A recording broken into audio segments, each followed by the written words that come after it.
1400 سال بیت گئے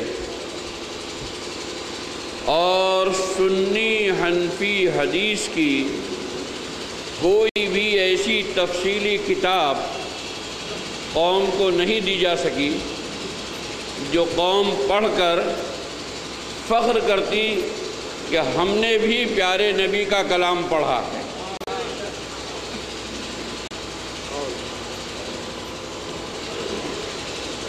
جب میں خود پڑھتا تھا اور طالب علم تھا، اس وقت ایک حادثہ گزرا، اور وہ حادثہ یہ تھا کہ حدیث کی کتاب میں ایک حدیث آئی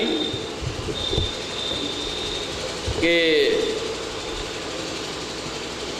رفع یدین کرنا چاہیے، رکوع سے کھڑے ہوں تو ہاتھ کانوں تک اٹھائیں اور چھوڑیں پانچوں نمازوں میں۔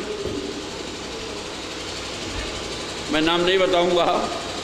ہم نے اپنے استاد صاحب سے پوچھا کہ ہم لوگ تو ایسا نہیں کرتے، ہم لوگ تو ایسا نہیں کرتے، اور یہ مسلسل کئی حدیثیں آ گئیں ہاتھ اٹھانے کی۔ تو ہمارے استاد صاحب نے ہمیں بتایا کہ فلاں فلاں کتاب میں اس کی حدیث ہے کہ رفع یدین نہیں کرنا چاہیے، ہاتھ نہیں اٹھانے چاہیے، فلاں کتاب میں۔ میں نے کہا صاحب ہونا تو یہ چاہیے تھا کہ رفع یدین نہ کرنے والی حدیث تو ہمارے سامنے ہوتی، رفع یدین نہ کرنے والی حدیث تو ہمارے سامنے ہوتی، اور رفع یدین کرنے والی حدیث کے بارے میں آپ یہ فرماتے کہ وہ فلاں کتاب میں ہے۔ مدرسہ ہمارا حنفیوں کا، استاد حنفیوں کا، طالب علم حنفیوں کا، پیسہ حنفیوں کا، اور کتاب پڑھائی جا رہی ہے شافعیوں کی صلی اللہ علیہ وسلم۔ تو وہ بھی مسکرائے، لیکن چونکہ معقول جواب ان کے پاس تھا نہیں، بات مسکرا کے ختم ہو گئی۔ طالب علمی کے زمانے میں یہ احساس میرے دل میں رہا کہ ہماری ایک کتاب بھی ایسی نہیں ہے جو مدرسے میں پڑھائی جا سکے اور حنفیت کا سبق دیا جا سکے۔ اس وقت سے دل میں احساس پیدا ہوا، اسی وقت اور اسی دن میں نے حدیث شریف کا ایک پوسٹر لکھنا شروع کیا، کتاب لکھنی شروع کی۔ وہ کتاب تو نہ بن سکی، ایک پوسٹر ہو کے رہ گیا۔ اس میں تقریباً میں نے 25 حدیثیں نقل کی، ترجمہ ہے، تشنگی باقی رہی۔ پھر میں نے سن 80 میں کام شروع کیا، نہ غالباً 74 میں پھر حدیث شریف کی کتاب لکھنے بیٹھا۔ تو فضائل انتخاب عرف اصلاحی نصاب یہ تقریباً 1000 صفحات سے زیادہ پر میں نے لکھی، لیکن وہ ایم میرا پھر بھی مجھے نہیں ملا۔ پھر اللہ تعالیٰ نے مجھے توفیق دی، قرآن کریم کا ترجمہ کیا، اردو ہندی تفسیر لکھی، وہ منظر عام پر آئی، اسے بے پناہ مقبولیت ہوئی۔ پھر ڈھارس بندی، حوصلہ پیدا ہوا، پھر بیٹھ گیا 2002 میں مداری شریف لکھنے کے لیے۔ 6 سال انتھک محنت کرنے کے بعد مداری شریف آپ کے ہاتھوں تک پہنچ گئی، اور یہ پہلی جلد ہے ابھی، اس کے بعد اس کی پھر 2 جلدیں آئیں گی انشاءاللہ۔ اگلے ہی سال مدار پاک کے عرص پاک میں یہ دونوں جلدیں آ جائیں گی۔ اس طرح اگلے ہی سال یہ پوری کتاب ہو جائے گی مداری شریف 3 جلدوں میں۔ اگر کوئی نسخہ ہو تو ذرا لائیں اسٹیج پر۔ مداری شریف یہ ایک ایسی کتاب ہو گئی ہے کہ اپنے تو اپنے بیگانے بھی اس کا اعتراف کر رہے ہیں۔ چنانچہ کل میرے پاس رسالت پورے سے 2 مولانا آئے، دیوبندی مکتبہ فکر کے آئے، اور انہوں نے آنے کے بعد مجھے مبارکباد دی اور یہ کہا کہ مولانا آپ نے دنیا بھر کے حنفی علماء پر احسان عظیم کر دیا ہے۔ الفضل ما شہدت بہ الاعداء، فضیلت وہ ہے جس کی دشمن گواہی دے دے۔ میرے بھائیوں، میں نے اس کتاب میں کیا کیا ہے؟ صرف اتنا کیا ہے کہ آپ 10 کتابیں لاتے تھے، 20 کتابیں ڈھونڈتے پھرتے تھے، اور پھر بھی آپ کی تشفی نہیں ہوتی تھی۔ میں نے وہ ساری حدیثیں خاص طریقے سے جو حنفی مسلک کے مخالفین استعمال کرتے ہیں، ان کے جواب کی ساری حدیثیں اکٹھی کر دی ہیں۔ اب آپ کو ضرورت نہیں پڑے گی کہ صاحب قبر پہ جا کر ہمیں فاتحہ پڑھنی چاہیے کہ نہیں پڑھنی چاہیے۔ آپ کو نہ شاہی جانے کی ضرورت، نہ آپ کو نعیمیہ جانے کی ضرورت، نہ آپ کو جامع قدیریہ آنے کی ضرورت۔ آپ اپنے ہی گھر میں مداری شریف نکالیں اور حدیث پاک میں دیکھ لیں۔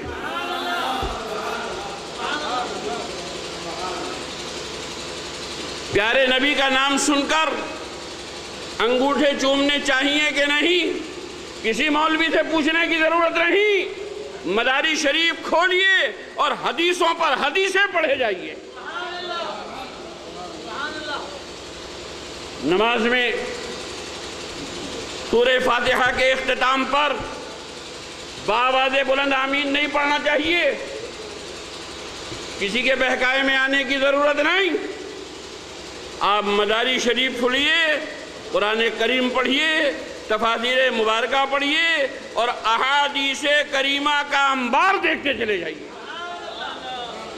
ایک ایک موضوع پر میں نے بھرپور حدیثیں نقل کر دی ہیں۔ آپ کو حیرت ہوگی، دنیا میں جتنی بھی حدیث کی کتابیں ہیں سب کتاب الایمان سے شروع ہوتی ہیں، لیکن فقیر نے مداری شریف شروع کی ہے تو باب میلاد النبی صلی اللہ علیہ وسلم سے شروع کی ہے، اس لیے کہ پیارے مصطفیٰ کا میلاد نہ ہوتا تو پھر نہ ایمان ہوتا، نہ ہمارے پاس ایمان کی دولت ہوتی، نہ ہمارے پاس قرآن کی نعمت ہوتی، ہم کورے کے کورے ہی ہوتے، بولو، ہمارا وجود ہی نہ ہوتا، ہم پیدا ہی نہ ہوئے ہوتے۔ سب کچھ صدقہ تو میلاد مصطفیٰ کا ہے۔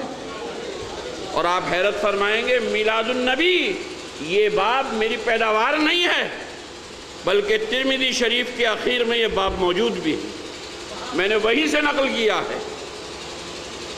تو میرے بھائیوں، میں نے ایک ایسی کتاب لکھ دی ہے جس کا ہر سنی حنفی مسلمان کے گھر میں ہونا ضروری ہے۔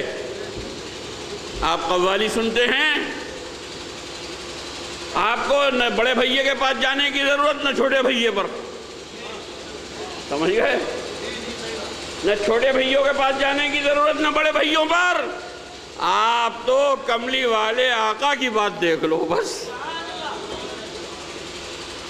عام طریقے سے مسلمانوں کو بہکایا جاتا ہے۔ یہ صوفی لعیق احمد صاحب قدیری بیٹھے ہوئے ہیں، ہمارے پیر بھائی ہیں، ان کے یہاں ولیمے کا کھانا تھا۔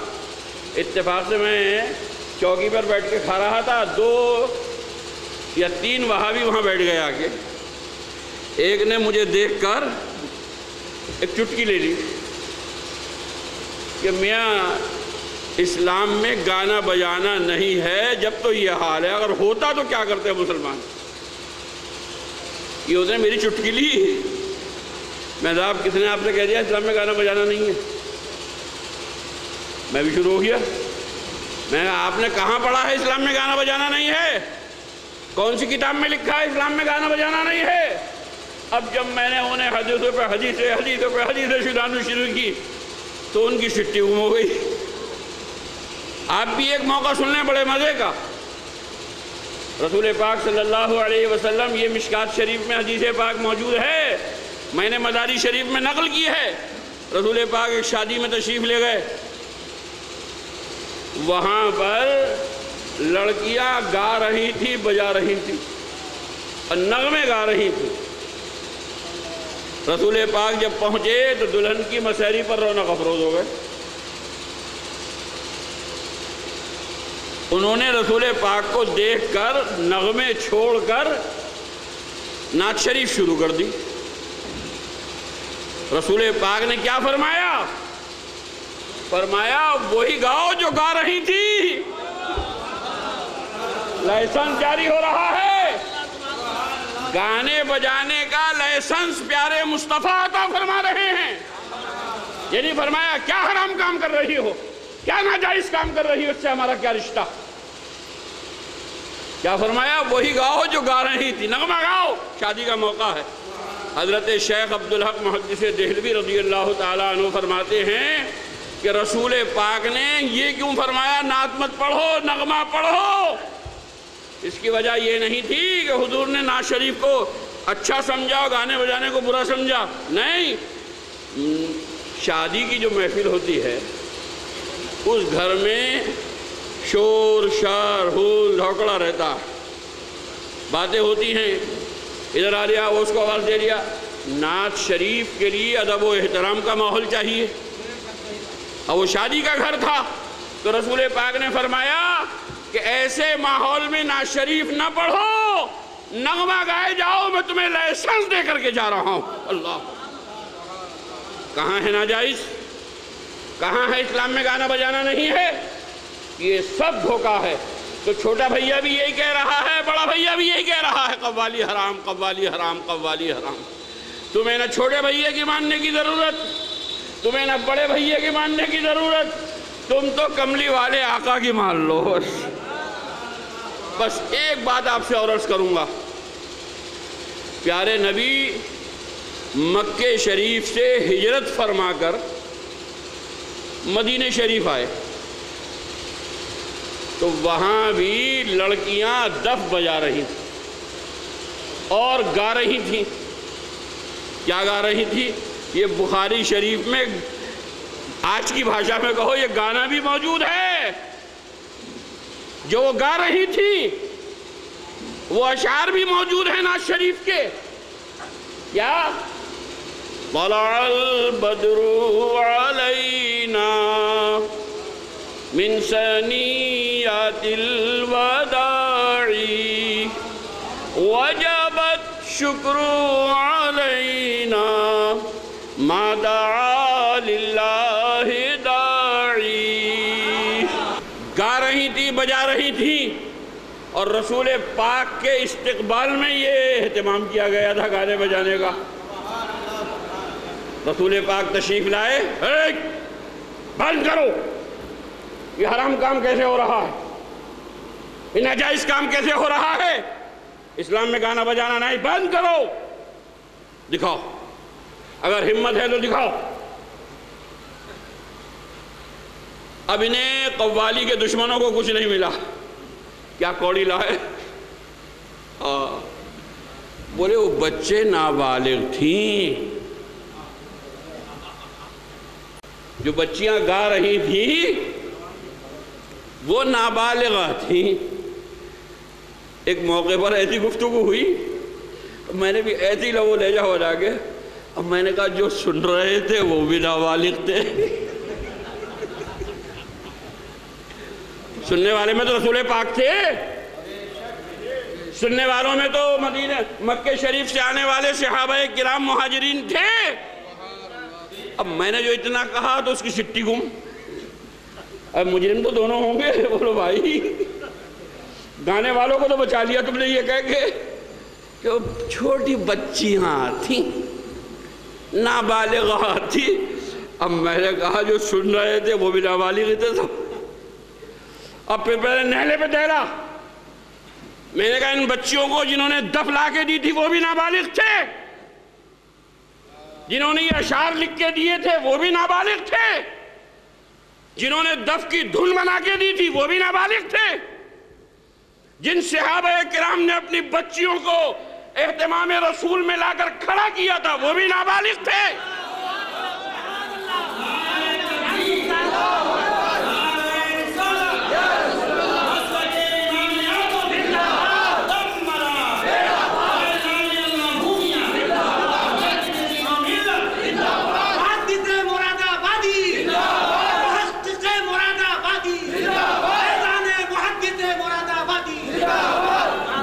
چھوٹے بڑے بھائیوں کی ہتیا ہو گئی،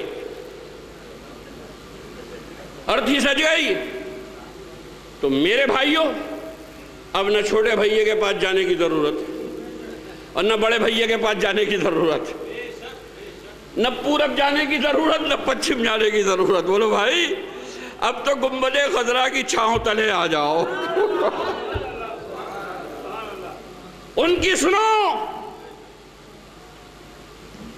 جن کا آپ نے کلمہ پڑھا.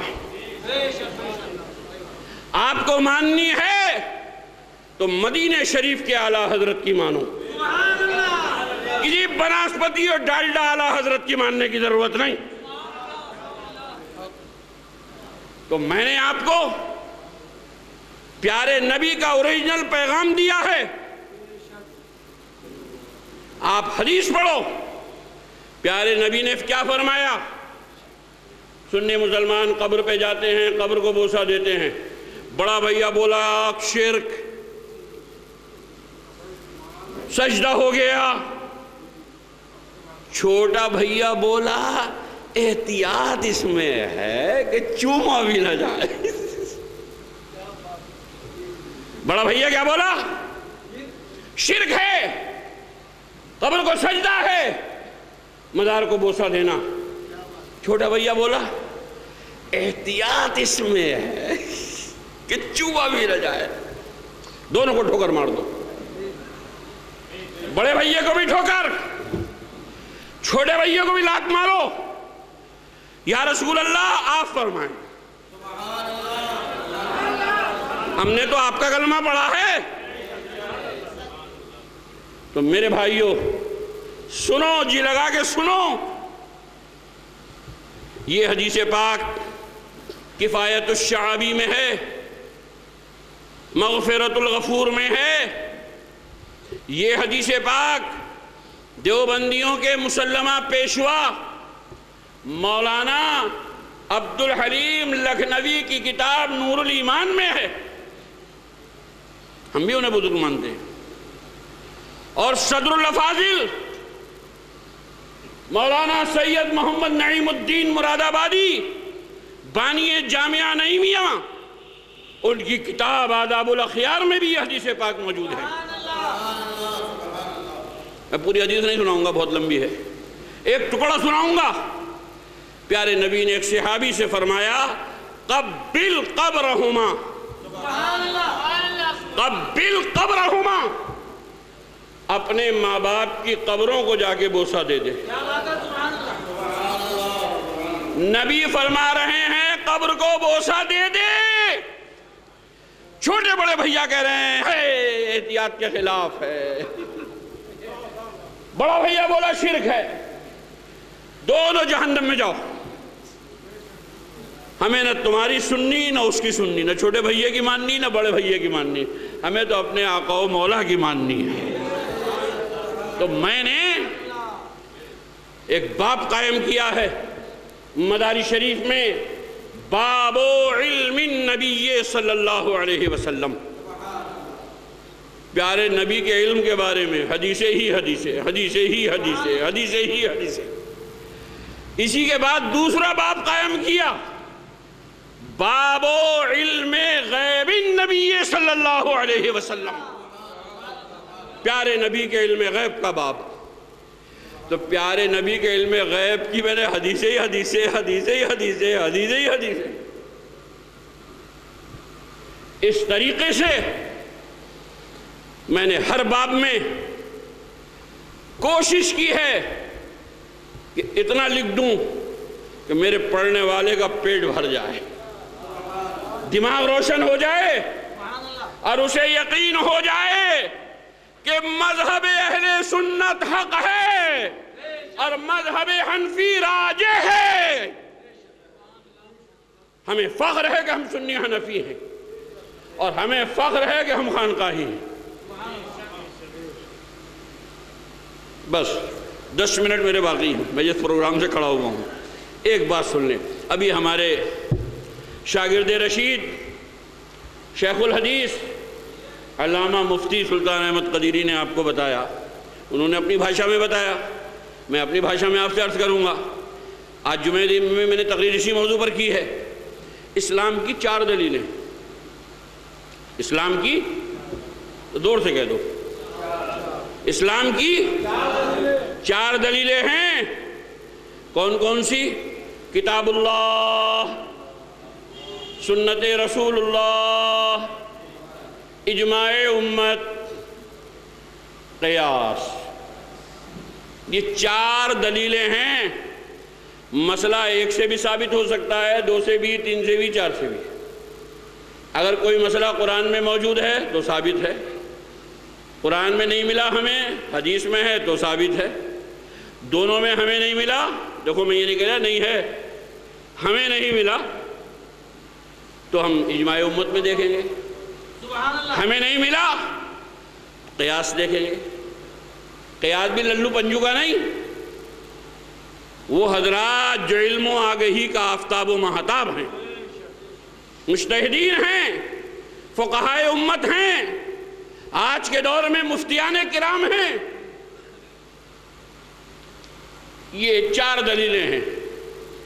پہلے ایک خباثت شروع ہوئی، دارالافتاؤں میں فتوے آ رہے ہیں، یہ نابالغ مفتی لوگ بیٹھے ہوئے ہیں، قرآن و حدیث کی روشنی میں جواب دیں۔ انہیں نوٹ لکھنا چاہیے کہ اسلام کی 4 دلیلیں، آپ نے 2 دلیل سے جواب کیوں مانگا؟ ایک بیماری پھیل گئی، ہر للو پنجو بولے قرآن و حدیث سے جواب دیں، قرآن و حدیث سے جواب دیں۔ اب آدھا اسلام کہاں چلا گیا؟ یہ 4 دلیلوں میں سے اسلام کی 1-2 کیسے رہ گئی؟ یہ غلط سنگ بنیاد ہو گیا۔ اجماع امت کی چھٹی، قیاس شرعی کی چھٹی، اب آدھا بچا، اب آدھے کی بھی چھٹی کر دی۔ خارجیوں نے، اہل بیت کے دشمنوں نے تو 2 کی چھٹی کی، اجماع امت کی اور قیاس کی۔ خارجی یہ پرانے وہابی شروع سے چلے آ رہے ہیں، حضور کے زمانے سے، انہوں نے 2 کی چھٹی کی، اور دوسرا فرقہ پیدا ہوا اسی زمانے میں رافضی کا، انہوں نے دونوں کی چھٹی کر دی اوپر والوں کی۔ ان کے یہاں نہ قرآن چلے نہ حدیث، مستند تاریخ میں لکھا، مستند تاریخ میں لکھا، مستند تاریخ میں لکھا۔ ابھی قرآن کیوں نہیں پڑھتا؟ صحابہ کرام کی توہین کرنے کے لیے ان کھٹملوں کے پاس کیا ہے؟ تاریخ میں لکھا ہے۔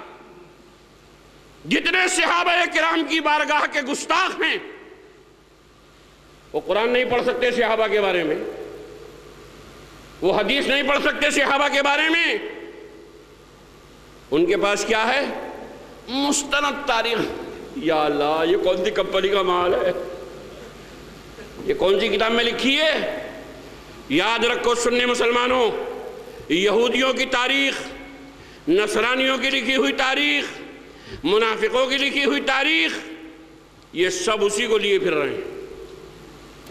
ہمارے یہاں وہی تاریخ معتبر ہے جو تاریخ قرآن و حدیث کے مطابق ہو، اور جو تاریخ قرآن و حدیث کے خلاف ہو اسے ہم ٹھوکر سے اڑا دیں گے۔ سیدنا حضرت ابو سفیان رضی اللہ تعالیٰ عنہ جو پیارے نبی کے خسر محترم ہیں، ان کی بیٹی سیدتنا ام المومنین حضرت ام حبیبہ رضی اللہ تعالیٰ عنہ ساری امت کی ماں ہیں۔ ان کے سگے بھائی سیدنا حضرت امیر معاویہ رضی اللہ تعالیٰ عنہ جو امیر المومنین ہیں، جو صحابی ہیں، بخاری شریف میں ان کے ذکر پاک کا ایک پورا باب موجود ہے۔ صحابہ کی تعریف قرآن میں دیکھو، اللہ فرماتا ہے وَكُلًّا وَعَدَ اللَّهُ الْحُسْنَى، سب بولو سبحان اللہ، کہ اللہ تعالیٰ نے کلن سارے کے سارے صحابہ سے حسنہ جنت کا وعدہ فرما لیا ہے۔ قرآن تو یہ اعلان کرے، بولو بھائی، کہ سارے صحابہ سے اللہ نے جنت کا وعدہ فرما دیا۔ کلن کا لفظ موجود ہے، کلن، کل کے کل صحابہ سے۔ اور آج خبثہ معتبر تاریخ میں لکھا ہے، کہا کہ معتبر ہے بھائی، صحابہ کرام کی توہین و معتبر تاریخ کرے تو اسے ڈال دے ردی کی ٹوکری میں. یہ معتبر تاریخ نہیں ہے. تاریخ میں تو ردب و یابس ہوتا ہی ہے. لہذا میرے بھائیوں، آپ میری کتاب میں اہل بیت عظام کی شان بھی دیکھیں گے اور صحابہ کرام کی آن بھی دیکھیں گے. یہ سنی حنفی حدیث کی کتاب ہے. اور 1400 سال کے بعد مراد آباد شریف کی دھرتی سے ایک اللہ کا حقیر و فقیر بندہ پیدا ہوا ہے جو آپ سے یہ کہہ رہا ہے کہ حدیث رسول پڑھو، ورنہ ہمارے ملا جی کی کتاب پڑھو. ہمارے ملا جی کی کتاب کہ پورب والوں کی مانو، پچھم والوں کی مانو، چھوٹے بھائیے کی مانو، بڑے بھائیے کی مانو، کسی کی نہیں مانتے. اب تو ہم مدینہ شریف کے اعلیٰ حضرت کی مانیں گے. تو مسلمانوں، ہر گھر میں مدارس شریف کا رہنا ضروری ہے. خود پڑھو، بچوں کو پڑھاؤ، بچیوں کو پڑھواؤ، اپنی مسجدوں میں رکھو، امام سے پڑھواؤ، سنو. اور جہاں کہیں کوئی بھی چوں کرے، آج موبائل کا زمانہ ہے اور فقیر قدیری ابھی زندہ ہے، ابھی زندہ ہے. آپ پوچھ سکتے ہیں، دریافت کر سکتے ہیں کہ اس عبارت کا کیا مطلب ہے، اس حدیث کا یہ مطلب آپ نے لکھا ہے، اگلا آدمی یہ مطلب بتاتا ہے. انشاءاللہ تارے نہ گنا دوں تو قمر نام نہیں. تو اب حدیث شریف آپ پڑھیے، آپ کی ذمہ داری ہے.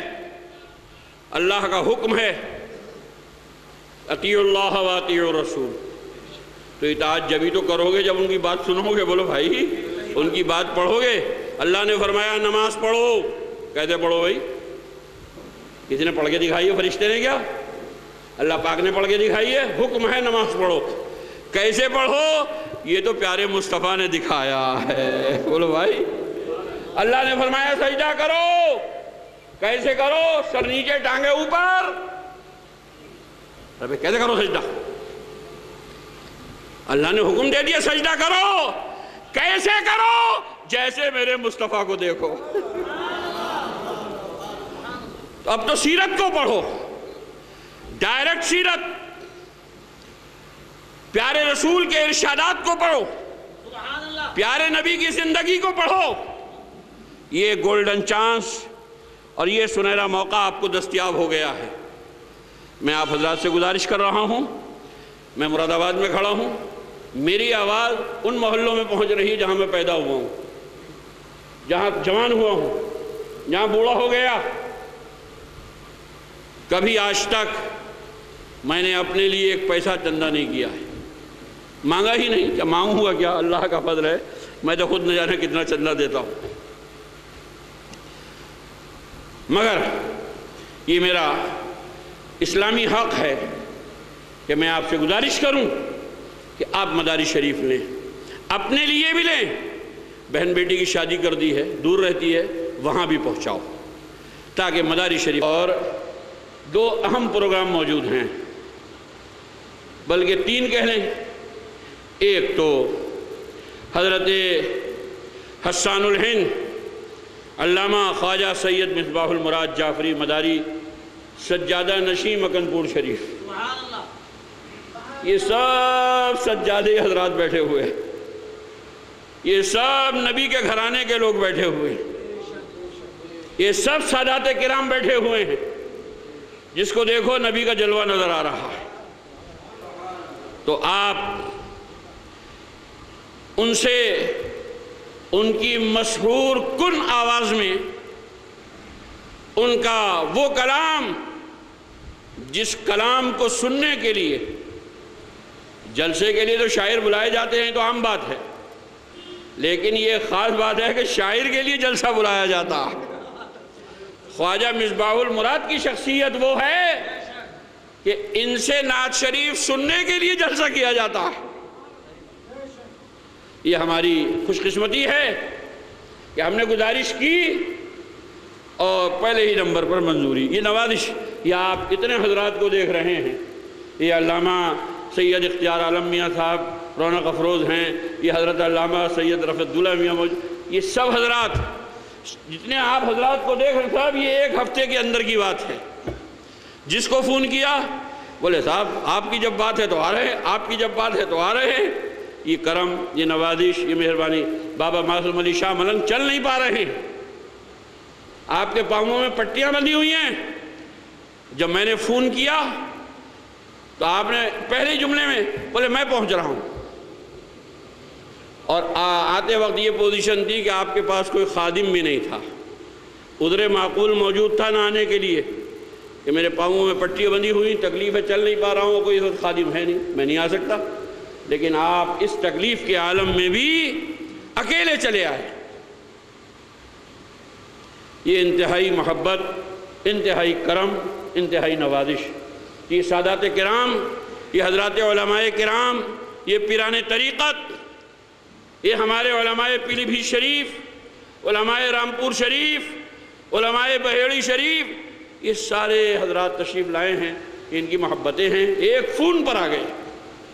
اللہ تعالیٰ ان حضرات کی اس محبت کو قائم رکھے۔ لہذا آپ کو حضرت خواجہ سید مصباح المراد صاحب کو سننا ہے، اور ان سے بھی پہلے پیر طریقت حضرت علامہ سید رفعت اللہ میاں صاحب، یہ بھی سجادہ نشین مکن پور شریف ہیں، چند منٹ کے لیے وہ آئیں گے اور اپنے ارشادات سے نوازیں گے۔ پھر خواجہ صاحب، اور خواجہ صاحب کے بعد حضرت بابا معصوم علی شاہ صاحب تاجدار ملنگا، وہ کچھ ارشاد فرمائیں گے، اور اس کے بعد صلاۃ والسلام، اور اس کے بعد آج کے اس مبارک جشن کے صدر محترم، مجاہد اہل سنت، شیر بیشہ مداریت، پیر طریقت حضرت علامہ الحاج ڈاکٹر سید محمد مرغوب عالم صاحب جعفری مداری LLB، سجادہ نشین مکن پور شریف، جو یہاں رونق افروز ہیں، وہ تبرکاً کچھ فرمائیں گے اور دعا فرمائیں گے۔ اب آپ حضرات تھوڑی سی دیر کے لیے پوری توجہ کے ساتھ، پوری لگن کے ساتھ، کامل تڑپ کے ساتھ بیٹھیں، اور ان حضرات کو، اور صلاۃ والسلام اور دعا کے بعد آج ہم مدار پاک کی اس کرامت کو ماتھے کی آنکھوں سے دیکھیں گے۔ سبحان اللہ! کیا کرامت! ہم اسی ماحول میں رہتے ہیں، جب شادی ہوتی ہے، دلہن جوان ہوتی ہے، تو کسی کے بال 2 فٹ کے ہوتے ہیں، کسی کے 2.5 فٹ کے ہوتے ہیں، کسی کے 3 فٹ ہو سکتا ہے، کسی کے 3.5 فٹ کے بھی ہوں، لیکن جو عمر ڈھلتی ہے بال کم ہونے شروع ہو جاتے ہیں، لمبائی کم ہونی شروع ہو جاتی ہے، گھنا پن کم ہونا شروع ہو جاتا ہے، اور وہ ایک چٹیا کی بجائے کچیا رہ جاتی ہے۔ بولو بھائی، آپ کے گھر پہ بھی نانی دادی ہو تو دیکھ لینا، ابا سے پوچھ لینا، ابا آپ کی والدہ صاحبہ جب شادی ہو کے آئی ہوں گی تو آپ کے بال، ان کے بال کیسے تھے؟ اور آج آپ دیکھ لینا ان کے بال کتنی تھی کچیا ہوگی، 3 انچی کی، 4 انچی کی۔ تو عمر کے ساتھ بال ٹوٹتے ہیں، چھوٹے ہوتے ہیں، جھڑتے ہیں، سرگنجا ہو جاتا ہے۔ بال رکھنے کے لیے گھر میں ایک دوسرے کی عورت بال صاف کرتی ہے، جوئیں دیکھتی ہے، جوئیں نہ ہو جائیں، جوئیں جڑیں کاٹ دیں گی، بال ٹوٹ جائیں گے، سرگنجا ہو جائے گا، وغیرہ وغیرہ۔ لیکن یہ مدار العالمین کی کرامت ہے کہ تقریباً 85 سال عمر ہے، اب بالوں کی لمبائی تقریباً 12 فٹ ہے، نہ جو ہے نہ بدبو ہے۔ یہ مدار پاک کی کرامت ہے۔ مدار پاک نے جسے اپنا ملنگ قبول فرما لیا تو اس کو اس کرامت سے بھی آراستہ کر دیا کہ اب یہ کتنی بھی عمر ہو جائے ان کے بال جھڑیں گے نہیں، ان کے بالوں میں جوئیں نہیں پڑیں گی۔